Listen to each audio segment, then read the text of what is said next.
Have you ever wondered what the Vietnam War really looked like beyond the famous blockbusters? The ones that didn't make it to awards night but told the truth in raw, unforgettable ways? Some were buried, others ignored, and a few were simply too real for audiences back then. Yet over time, they've become the hidden heartbeat of an era. From smoky jungles to haunted mines, these are the Vietnam-era war films everyone missed but now can't afford to overlook. The Siege of Firebase Gloria, 1988. Before streaming platforms revived it, The Siege of Firebase Gloria was the kind of movie that only die-hard collectors talked about. Directed by Brian Trenchard Smith, it's one of the grittiest portrayals of frontline chaos ever shot. Imagine a war story that doesn't care about glamour or speeches, just the crushing rhythm of survival. Starring R. Lee Ermey, the real-life Marine drill instructor from Full Metal Jacket, the film carries an authenticity you can feel in every frame. The plot centers on a group of Marines defending an isolated outpost against overwhelming forces. But it's not about winning. It's about staying human when everything turns mechanical. Orders, explosions, fear. Filmed in the Philippines under punishing conditions, the production reportedly faced heat exhaustion, equipment breakdowns, and endless rain. Yet all of that worked in its favor. The mud looks real because it was real. The sweat and grime aren't makeup. They're part of the story. Unlike the stylized war spectacles of the 80s, this one feels handmade, like someone dragged the camera through the dirt and hit record. Critics barely noticed it at the time, overshadowed by bigger names. But years later, veterans praised it for showing the exhaustion and futility of holding ground no one really wanted. It's not a film about heroes, it's a film about endurance. And in that honesty, Firebase Gloria earns its place among the essential rediscoveries of the Vietnam era. The Odd Angry Shot, 1979. Ever seen a Vietnam film through Australian eyes? The Odd Angry Shot does exactly that. Directed by Tom Jeffrey, it follows a group of Australian Special Air Service soldiers sent to Vietnam, but this isn't a Hollywood spectacle. It's more like a grim diary. The title refers to those occasional bursts of combat, the odd angry shot that breaks up long stretches of boredom, rain, and waiting. This film strips away the romanticized heroism and dives into what soldiers did between the chaos: talk, joke, argue, and silently unravel. Shot with a dry, sardonic sense of humor, the film stars Graham Kennedy and Brian Brown, both famous down under, yet unknown to most American audiences. Their performances give the movie its heart, a mix of weariness and wit that feels painfully real. Unlike American productions, which often turn the war into moral confrontation, this one focuses on survival through routine. It's less about the politics and more about the psychology. You feel the mosquito bites, the humidity, the futility. And when the action does arrive, it's fast, loud, and ugly, gone as quickly as it began. Released in the shadow of Apocalypse Now and The Deer Hunter, it never had a fair shot at the spotlight. But in recent years, critics and historians have rediscovered its quiet brilliance. It's the kind of film that lingers not because of explosions, but because of the silence that follows them. The Odd Angry Shot reminds us that the war wasn't just fought by one nation, it changed lives far beyond the American narrative. Uncommon Valor, 1983. If The Siege of Firebase Gloria showed the fight, Uncommon Valor showed the aftermath. This action drama, directed by Ted Kotcheff, stars Gene Hackman as a retired colonel haunted by the belief that his son is still a prisoner of war. What begins as a rescue mission quickly becomes a symbol of every unanswered question the conflict left behind. Hackman brings intensity to the role, surrounded by a cast that includes Patrick Swayze and Fred Ward, each portraying veterans wrestling with ghosts of the past. Together, they form an unlikely team determined to bring home those forgotten by history. Shot mostly in Louisiana, the movie balances heart and heat. It captures the frustration many families felt in the early 80s as rumors swirled about missing soldiers. The film doesn't shy from that tension. It channels it into adrenaline. While critics dismissed it as Rambo-light, audiences saw something more. Beneath the gunfire and grit, Uncommon Valor delivers emotional depth, exploring loyalty, trauma, and guilt. The story asks a question that haunted an entire generation. What happens when the fighting ends, but the pain doesn't? Over the years, it's gained respect as a bridge between the raw realism of 70s war dramas and the blockbuster style that followed. It's cinematic therapy for an unresolved wound. Today, it feels like an overlooked relic that deserves a second watch, not for its action, but for its aching humanity. Girl from Hanoi, 1974. What if you saw the Vietnam War not through the eyes of soldiers, but a child wandering the ruins? Girl from Hanoi is one of the few films to show that.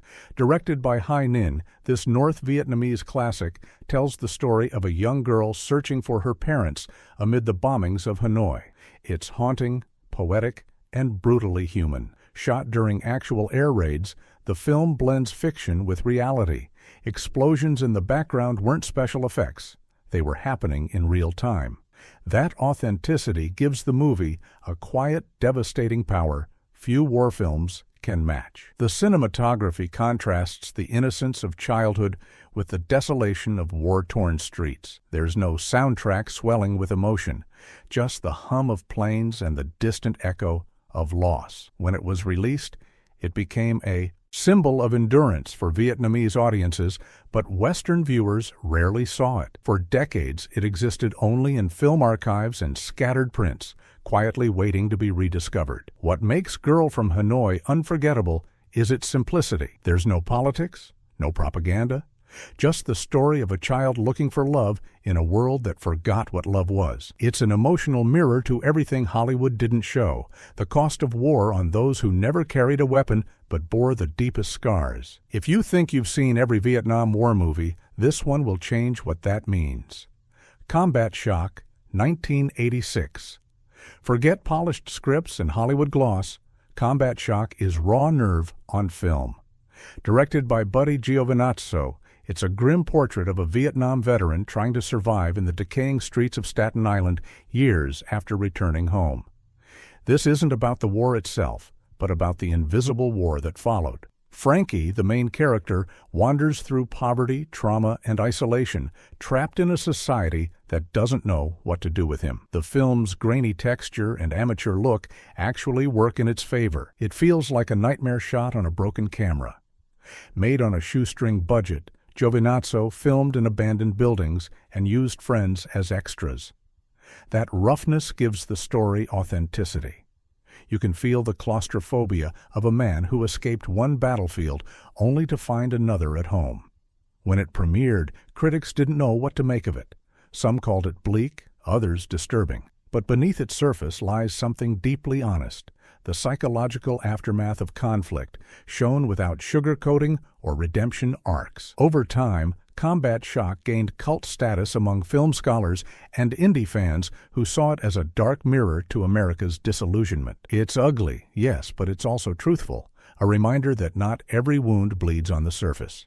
This film doesn't ask for pity. It demands you look. The Abandoned Field, Free Fire Zone, 1979. If most Vietnam films are told through the soldier's lens, The Abandoned Field, Free Fire Zone flips the camera toward those caught in the middle, the civilians. Directed by Nguyen Hong Sen, this Vietnamese film isn't about battles or command centers. It's about survival between rice paddies and air raids, the kind of story Hollywood rarely dared to tell. Set deep in the Mekong Delta, the film follows a family living in the marshes as war rages around them. They aren't fighting anyone, they're just trying to stay alive. When helicopters roar overhead and foreign troops storm through the wetlands, their home becomes a ghost zone, a place where safety has no coordinates. What makes it remarkable is its authenticity. It was shot in real Vietnamese villages using natural light and mostly non-professional actors. The camera lingers on faces, mud, silence. Even when nothing happens, tension crackles like static in the air. You feel the fatigue, the waiting, the fragile rhythm of ordinary people living through chaos they didn't create. Critics later called it one of the most honest depictions of the war ever made, not because of explosions, but because of restraint. It captures how war invaded family dinners, lullabies, and morning routines. It won the Golden Prize at the Moscow International Film Festival, but remained largely unseen in the West. Only decades later did film historians rediscover it as a masterpiece of emotional realism. In an era obsessed with action and spectacle, the abandoned field whispers a truth louder than any explosion. War isn't just fought, it's endured.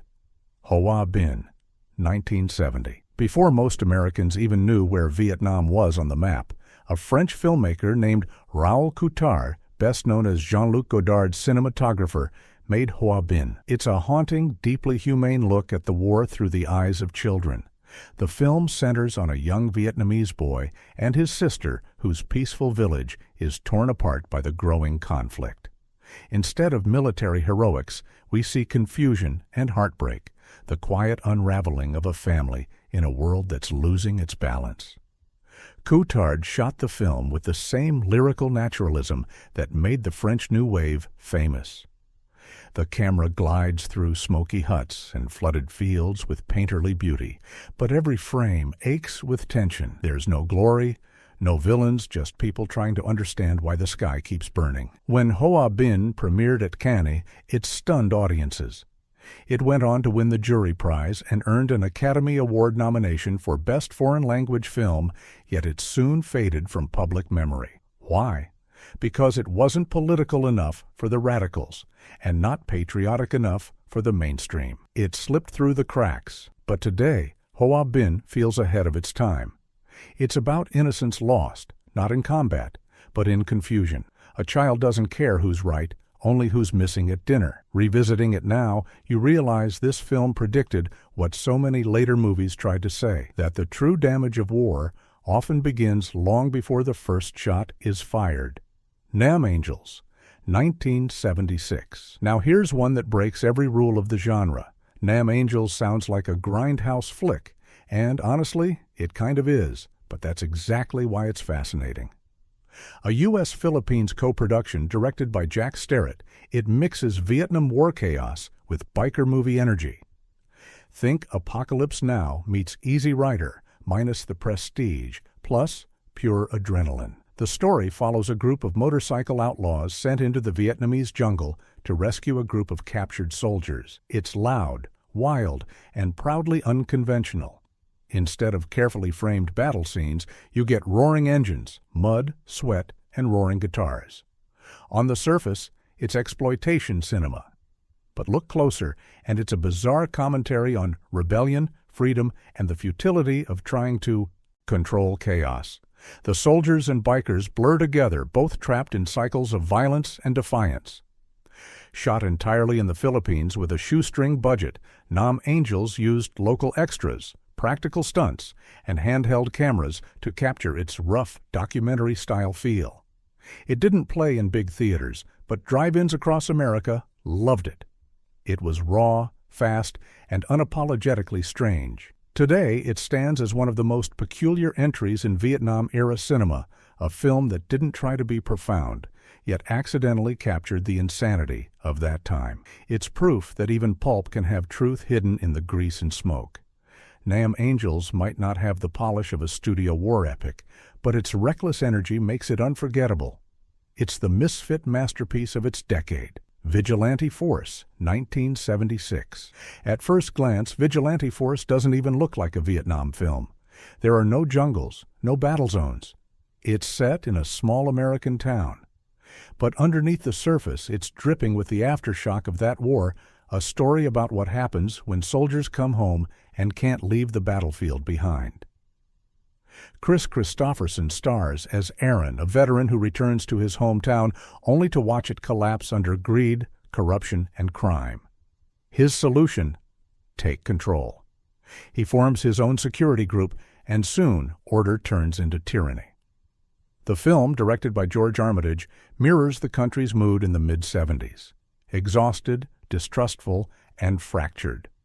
Every shot of dusty streets and neon bars feels like a metaphor for the nation's hangover after years of conflict. Critics were confused when it came out. Some called it an action flick, others saw a hidden social warning. It bombed in theaters, but found new life years later when audiences realized what it really was, a story about post-war alienation and the thin line between protector and oppressor. Vigilante Force doesn't lecture. It just lets the chaos unfold until you see the pattern yourself. How easily authority can curdle when the world stops making sense.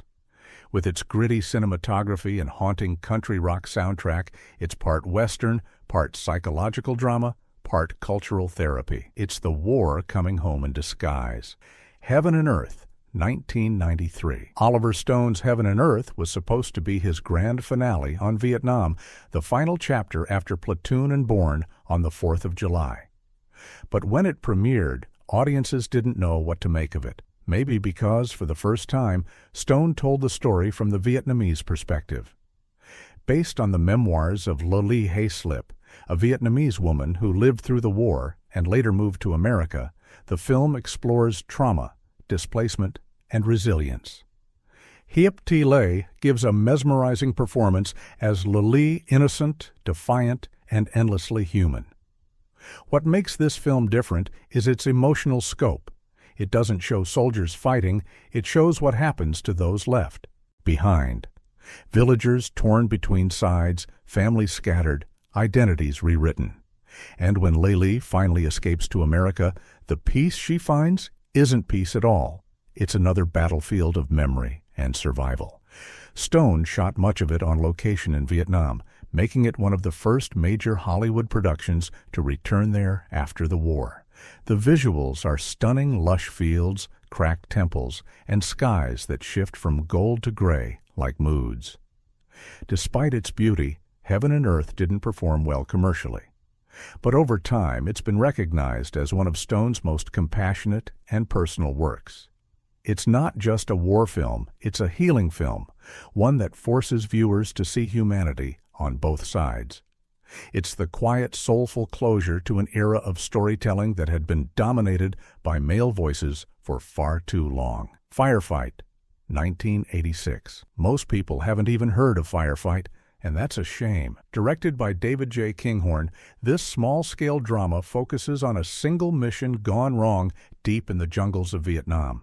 It's tense, eerie, and surprisingly philosophical, a story less about victory than about moral collapse.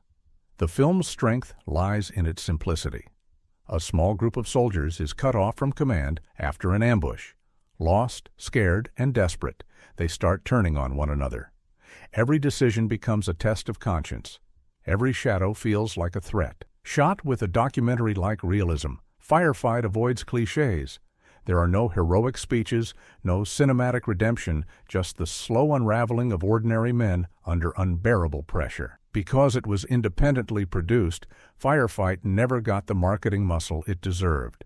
It premiered at a few festivals, got praise for its realism, and then vanished into VHS obscurity. But in retrospect, it feels like a bridge between Platoon and the Thin Red Line films that explore not war itself, but what it does to the soul. The cinematography, filled with mist, mud, and flickering firelight, captures the feeling of being trapped in a moral fog. The ending offers no closure, only exhaustion, which is precisely the point.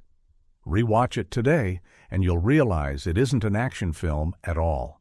It's an existential one.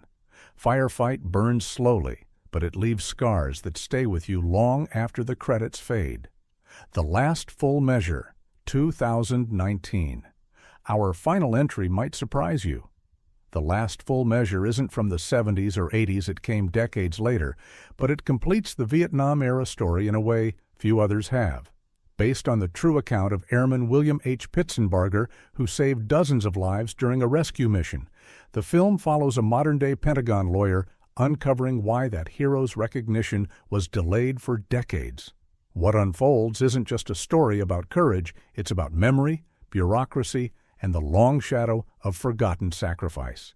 Sebastian Stan plays the investigator, while veterans are portrayed by acting legends like Christopher Plummer, Samuel L. Jackson, and Ed Harris. Their performances ground the film in truth. You can feel the weight of time in every word, every silence. These aren't movie soldiers. They're men who never stopped reliving one moment in history. Released quietly, overshadowed by flashier war epics, The Last Full Measure deserved far more attention.